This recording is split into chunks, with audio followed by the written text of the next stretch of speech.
തദ്ദേശ തെരഞ്ഞെടുപ്പ് ആവേശത്തിൽ നാടും നഗരവും തെരഞ്ഞെടുപ്പ് പ്രഖ്യാപനത്തിന് മുൻപ് തന്നെ മൂവാറ്റുപുഴയിലെ മതിലുകളിൽ ചായം വീണു തുടങ്ങി. സ്ഥാനാർത്ഥികൾക്ക് വേണ്ടിയുള്ള ബുക്കിംഗ് മാത്രമല്ല, സ്വതന്ത്രർ അടക്കം പ്രചാരണ പരിപാടികൾക്ക് തുടക്കം കുറിച്ചു കഴിഞ്ഞു.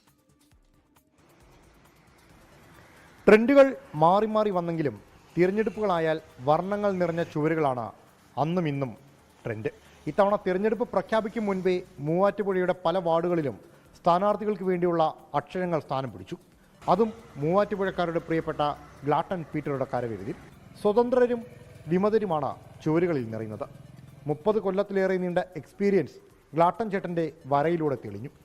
വർഷങ്ങളായിട്ട് ഒരു 30 വർഷത്തോളമായി എല്ലാ പാർട്ടിയുടെയും മതിലുകളും ചുവരെഴുത്ത് എഴുതാറുണ്ട്. പ്രത്യേകിച്ച് അങ്ങനെ ഇന്ന പാർട്ടികളോ എന്നൊന്നുമില്ല. കന്യാകുമാരിയും അതിൽ കാസർഗോഡ് വരെയുള്ള ജോഡോ യാത്ര, അതിൽ എനിക്ക് ചുമരെഴുതാനുള്ള അവസരം കിട്ടി. കേരളത്തിലെ മിക്ക സ്ഥലക്കാരും വിളിച്ചു കഴിഞ്ഞാൽ ഞങ്ങൾ അവിടെ ഓടിയെത്താറുണ്ട്. മൂവാറ്റുപുഴ നഗരസഭയുടെ 22ാം വാർഡിലാണ് ആദ്യത്തെ ചുവരെഴുത്ത് പ്രത്യക്ഷപ്പെട്ടത്. LDF എന്നോ UDF എന്നോ BJP എന്നോ വ്യത്യാസമില്ലാതെ എല്ലാവർക്കും വേണ്ടി മൂവാറ്റുപുഴ ഭാഗത്ത് ചുവരെഴുതുന്നത് പീറ്റർ ആർട്സ് തന്നെയാണ്.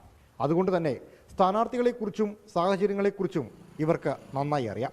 വരും ദിവസങ്ങളിൽ ഗ്രാമനഗര വ്യത്യാസമില്ലാതെ വർണ്ണങ്ങൾ പൊതിയാനൊരുങ്ങുന്ന ചുവരുകളുടെ തുടക്കമാണ് മാറാടി സ്കൂൾ പടിയിൽ ഈ കാണുന്നത്. 24 തൊടുപുഴ. ലോകത്തെവിടെയായാലും ഏത് സമയത്തും 24 വാർത്തകളും ഓഗ്മെന്റഡ് റിയാലിറ്റി പാക്കേജുകളും എക്സ്പ്ലെയിനറുകളും വിശദമായി കാണാൻ ഞങ്ങളുടെ YouTube ചാനൽ നിങ്ങൾക്ക് സബ്സ്ക്രൈബ് ചെയ്യാം.